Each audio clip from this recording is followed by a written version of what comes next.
When you think of the great migrations that shaped Africa, the story of the Luo people is one of the most fascinating yet often overlooked.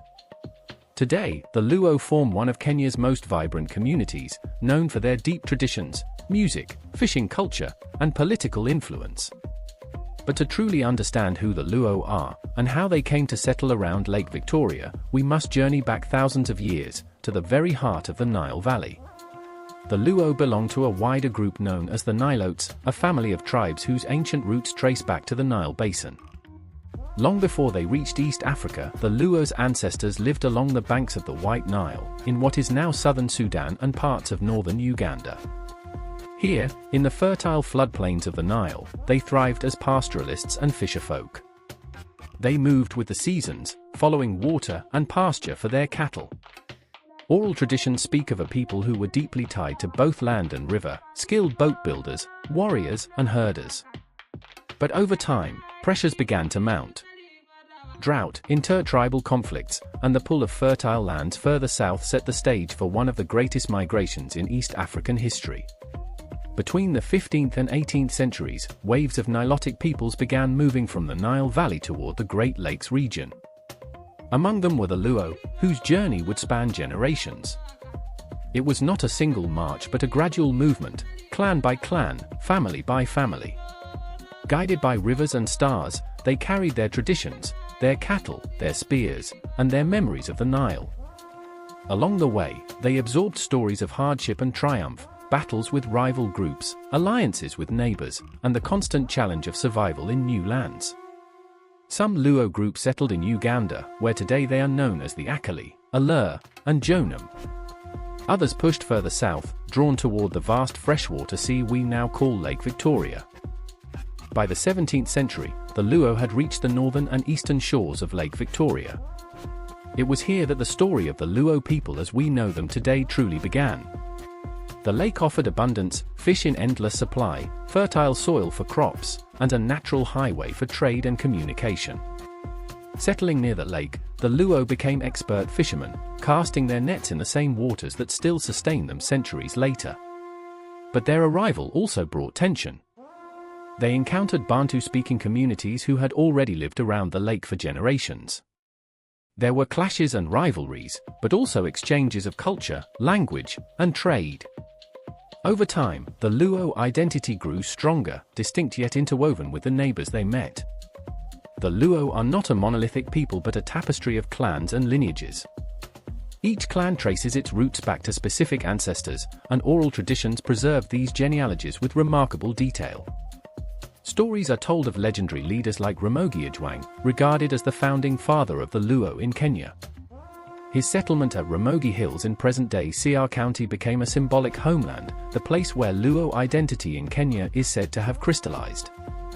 The Luo social structure was organized around clans led by chiefs, elders, and warriors. Councils of elders settled disputes, while young men earned their place through courage in war and skill in cattle keeping or fishing. Music, storytelling, and dance became essential threads in the fabric of Luo life, binding the community together across generations. Water shaped the destiny of the Luo. From the Nile to Lake Victoria, rivers and lakes were not just resources, they were lifelines, sacred spaces, and sources of identity. The Luo developed a fishing culture that set them apart from many neighboring groups. They built distinctive boats, mastered net fishing, and established trading networks across the lake. To this day, fish, especially tilapia and Nile perch, remain central to Luo cuisine and economy. This intimate bond with water also entered their spirituality. The Luo revered spirits connected to rivers and lakes, and rituals often invoked water as a symbol of life, purification, and continuity. The 19th and early 20th centuries brought new upheavals as European colonial powers carved up Africa. The Luo, like many other tribes, suddenly found themselves entangled in a new struggle, not with rival clans, but with the British colonial administration. The British recognized the Luo as skilled laborers, fishermen, and farmers. Many Luo men were recruited to work on railways, plantations, and in urban centers like Nairobi and Kisumu. This migration reshaped Luo society, creating new patterns of settlement and exposing the community to modern education and politics. At the same time, traditional structures were challenged. Colonial policies weakened the authority of clan elders, imposed foreign taxes, and reshaped land ownership. Yet, the Luo spirit of resilience and adaptation shone through. Today, the Luo are Kenya's third-largest ethnic group, numbering millions along the shores of Lake Victoria and beyond. Their cultural contributions are immense, from music and dance to literature, sports, and politics. The Luo have produced some of Kenya's most influential leaders, thinkers, and artists. They are celebrated for their love of music, storytelling, and oratory, traits that echo their long oral traditions. In politics, figures like Ramogi Ajwang and Raila Odinga have carried the Luo name onto the national stage. In music, legends like Ayabogada introduced Luo sounds to global audiences. Yet even as the Luo engage with modern life, their traditions remain strong.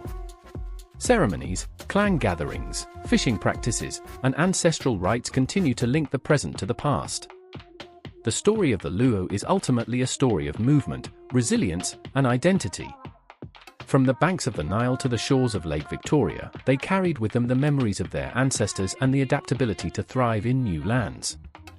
They are a living example of how migration shapes culture, not as a loss, but as an enrichment, a layering of old and new. The Luo did not abandon the Nile, they carried it with them, in their stories, in their songs, and in the rhythms of their lives by the water. The origins of the Luo remind us that African history is not static but dynamic, a flowing river that carries people and cultures across landscapes and generations. The Luo are not just a community in Kenya, they are part of a much larger Nilotic family that stretches from Sudan to Uganda to Tanzania, united by threads of history and bloodlines that defy time and distance.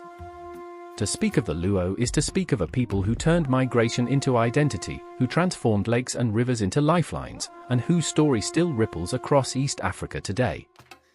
And so, when we look at Lake Victoria shimmering under the African sun, we do not just see water. We see the final chapter of a journey that began centuries ago along the Nile, a journey of people whose origins remain one of Africa's most fascinating untold stories. The journey of the Luo people from the Nile to Lake Victoria is more than just history, it is a reminder of how migration, resilience, and culture shape who we are today. The Luo story is not just about the past, but about identity, heritage, and the unbroken connection between people and their land. If this story inspired you, don't forget to give this video a thumbs up, share it with others who love history, and subscribe for more captivating journeys into Africa's untold stories. Thank you for watching. And until next time, may the stories of the past continue to guide our present and future.